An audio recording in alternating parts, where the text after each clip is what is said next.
सनाम गोंके को जोहार तीना गान दिसुदिस कथा को गलमराव आपे को आबो को तलारे इन्या उहर मेना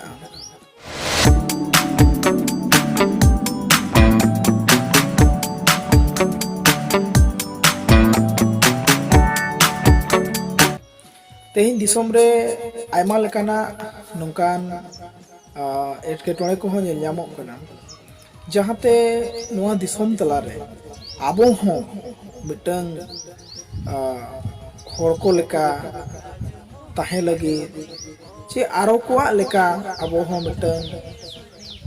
आयुर लगी आबो को हों मिटंग समटाविदो लगी होड़ को रोड को आंजम बड़ा लेखान अपनार हो ठिकरा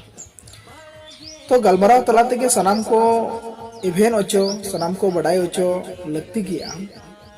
तेहना ऑक्टो रे आबो बो नेलोक कना आबोआ जहां नवा चिकी परसी तेहन आबोआ नवा ओल चिकी अड़ी लिचड़ आर अड़ी जादे तादे रे मिना तेहन नवा को चेलकार बो उथनवा चेलकार बो समटावा चेलकार नवा बो राकाबा और चेलकार नवा भारत दिसोम तलारे आबोरिन जहां तिना गे होड़ मेना कुआ सेदाय गुरु गंके लैले लेका ये आसाम खन एहब कते बिहार बेंगल सेते झारखंड उड़ीसा धई दादा मीद लेताड़ गे ओलहो तबो मीद गे रोड़हो तबो मीद गे रायहो तबो मीद गे चेदा बाबो मिदो दादा आबो ओल पढ़ाव रे आदो गुरु गंके हो नवा कथा दिसोम तलारे ओना लगित गे सनाम को लयात कोआ सनाम को आगो चोचोकेत कोआ बड़ाई चोकेत कोआ जे सरी गे नवा भारत दिसोम तलारे आयमा जगह रे आयमा टोठा रे आबो मेना बोना आबो लेका रोहो तबो मित गया रायदीत हो तबो मित गया अरिचली हो तबो मित गया चेदा बाबो मिदोआ आबो ओलो तेहन गुरु गंके नवा दिसोम हो तलारे ना कथाय सदर किया बड़ाई चुके मेनखान तेहन आबो ओल पढ़ाव रे मित बनु बोना तेहन आबोआ ओल परसी तेहन नवा ओल चिकी दिसोम तलारे पसनाव अड़ी जोरते लगती तहया मेनखान तेहन सुमुंग सुमुंग इस बार संगठन को गे उनका मेना कोआ जे ओल चिकी को लड़ावेया और आरहो एटा संगठन को चे आरहो उनकान आयमा संगठन आदिवासी संतार को खेरवाड़ हपन को तलारे मेना मेनखान उनको हम बाबू नेल जामे तो नवा को उहर तगे नवा को बड़ाई तगे नवा को हुडु उहर लेन खा अचुर लेखान अड़ी कष्टो मुहिम गे ठिका गुरु गंके ओना लगित तगे मुचत मुचत रे ओना कथा होय लई तोरा केया जे आबो बो लंगागे मुहिम हो मारांगे चेते तेदो जति धरम दबो दोया आदो गुरु गंके ओनारना तेला होय मोटो कदा दुपुलड़ बो तहेना गोपोड़ बो कमिया ओना तेगे जति धरम दबो दोया मेनखान तेहेन आबो दुपुलड़ चित लेकार बो तहेना गोपोड़ो चित लेकार बो कमिया नोआ कोगे उहर दो आबो लगती है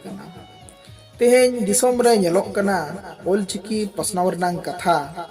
आसड़ा करे हो इन्हो सेन कति नेलेत कोआ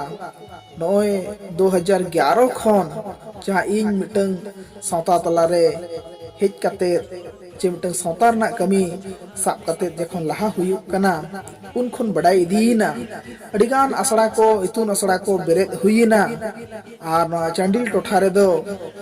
अड़ी मारे आसड़ा को साव जुड़ाव कते कमी कान तहन इखन नेलेना मांग मांग दिन दो अड़ी नापाय गे आबोरिन पठुआ को को हे इदिया तायम ते दो कोड़ा पठुआ दो को कुड़ी पठुआ को गे कुड़ी आचेतिया को गे अड़ी सांगे नित हको नेलोआ मेनखान कोड़ा को दो बांगे चित लेकारे नोआ जखन आबो उहरो कना फिदली गोदो कना इना खान कोड़ा को दो आबो फुटबॉल रे कोड़ा को दो आबो बड़ती सड़ी तुपुत रे सेन नो बो रेलावेना आर नोआ मिटंग नोंकायना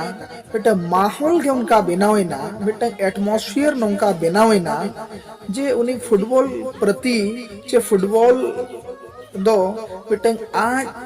खन हुडिंग गिद्रा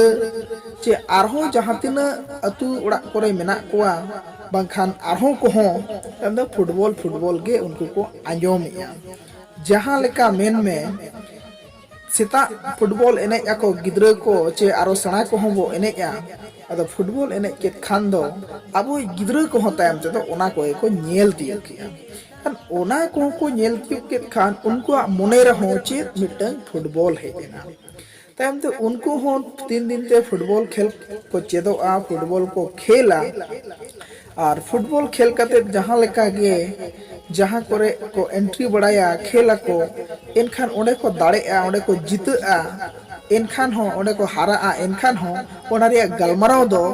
उन लेताड़ को गलमराव का को तहेना जहाँ 3 भोर आरो एटा ये रे ठाव रे फुटबॉल एनेज बाय हतावा उन धाव दो उनी ओनाय गलमराव कान गया अदो ओनारे चिका मिटंग उनी माइंड ताय एक्टिव तहन कना फुटबॉल प्रति रे अदो हुनंग ओनका गे इᱧ उहेरा जहां लेका जहां को सेंद्रा को सेनोआ बीर बुरु को सेंद्राया दिनम लेका अदो उनको हो दिन गे सेंद्रा रना एको गलमरावा नोडे नोंका चणे कोले झली के कोआ बखा नोडे नोंका जिल तुन के दिया उनी तुन गोज के दिया चे नोंका येना हनका येना अदो ओनका गे सेंद्रा को सेनोआ उनको तो सेंद्रा रिया को गलमरावा फुटबॉल जहाँ को सेनोक कना खेल लगित एनेज लगित उनको तो फुटबॉल रिया को गलमराव कना जहाँ को संडी तुपुत को सेनोक कना उनको तो संडी तुपुत रिया को गलमराव कना जहाँ को पता एनेज रुसिका कना को से पता को एनेज या नेल या को उनको तो ओना को गलमराव कना अदो उनका गे हुनंग अबवा नवा सावता रे अबवा नवा परसी अबवा नवा साहेद अबवा नवा सावता उथनव लगित नोंका हुनंग अबोरिन हड़ को छोटो लेन खान जे ऑल परसी इदी कते जति सावता इदी कते हो नोंका गे को गलमराव बड़ा किया हुनंग अतु रे ओड़ा रे कुल्ही रे दालू घाट रे आर बांखान जहां गे उनका नवा आरो हड़ को न्यापाम मित लेन खान मित हड़ खन बार हड़ किन न्यापाम मेन खान ओना कुगे हुनंग किन गलमरावा एनखान दो अबो चिका मिटंग अबो गलमराव ते दो अड़ी सोरेसोआ चित लेकारे सोरेसोआ ओना गलमराव दो नोंका लेकारे सोरेसोआ अबोआ अबो खन हुडिंग को चे मारांग को जहां के ओना को आंजम इदिया दिन गे आंजमाय एनखान उनी दो ओना को आदो चेदा और ओना मिटंग माहौल क्रिएटोआ जे बांगे ओलचिकी हो अबो दो लाहा दरकारा नोआ दो अबोआ कना नोआ ओलचिकी लगित दो 30 सरकारे कमिया तो एनांगे अबो बो पढ़ावा तो एनांगे अबो बो चेदा नुंकाना कथा दो हुनंग बांगे नोआ दो अबो ते बो लहाया नोआ दो अबो ते बो सेणाया नोआ ओलचिकी अबो मांग सेत बो लहा लेन खान नोआ अबो बो लहा लेखान अबो हो बो लहाआ अबो हो बो रकाबा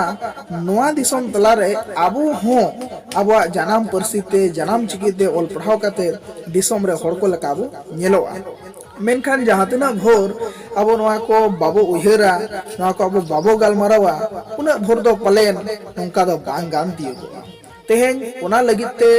नवा सोशल मीडिया प्लेटफॉर्म तेगे चे बांखा नवा वीडियो लेका तेगे सनाम कोठे लयोचोरना आस दो नवा गे हड़ को हिटंग झड़ांग बांग ताहे कते मिटंग जति लगी मिटंग सावता लगी मिटंग धर्म लगी मिटंग चिकी परसी लगी मिटंग ओल पढ़ाव लगी आबो को बो गलमराव लेखान रेंगेज हड़ हुयु किसण हड़ हुयु जतो हड़ गे नवा को बो गलमराव मिद लेखान तेज आबो सावता उथनाआ तेज आबो ओलचिकी उथनाआ तेज आबो वा धर्म रेना रापाचा जहां हुयु कना दिसम रे नवा को उरुम कते आबो समटाव से बो चलाआ और मिटंग नापाय हरते मिटंग बुगी हरते मिटंग हापड़ाम को हरते मिटंग पिलचु तिकिना हरते उनकिना रोड़ते आबो सनाम को केटेज बो ताहे दाड़ेया तेज नोंकाना एटकेटोणे नोंकाना मुहिम और बढ़ती खन बढ़ती जहाँ गे संगठन आसड़ाय लड़ावेया आसड़ाय चलावेया उनी संगठन सुमुंग रे भरोसा बांग ताहे कते आरहों संगठन को बेरेद मा आरहों ओलचिकी इतुन आसड़ा को बेरेद मा और इतुन आसड़ा रे बेरेद कते जतो खन मारांग कमी और जतो खन मारांग कमी दो कना ओलचिकी जतो हड़ बो सेणाय मा ओलचिकी जतो को चेद मा ओलचिकी को चेदा ओलचिकी बो चेद अकोवा एनखान मिटंग ज्ञान रेया हर ज्ञान रेया डहार नवा जी हड़मो आते ओका लकाम भुंजेआ चे ओका लेका नोम लड़ावा ओका लेका मांग सेद बो रकाबा नोआ रे दिस दिस को हम हिजुआ आदो मिद दिन ते दो अडिगान जिनिस दो बांग गानोआ ओना दो सरी कथा कान गया इखान दिन दिन ते ओना को गान ओचो लेखान दो गानोक गया तो नोआ को अबो अड़ी गहिर महिर ते उहर दरकार बुझो दरकार और तेहें अड़ी बड़ती नोआ कथा को आपे को सला आरो को साव गालोच रेनांग एनेम गे ओना कना जोस गे ओना कना जे आबो हो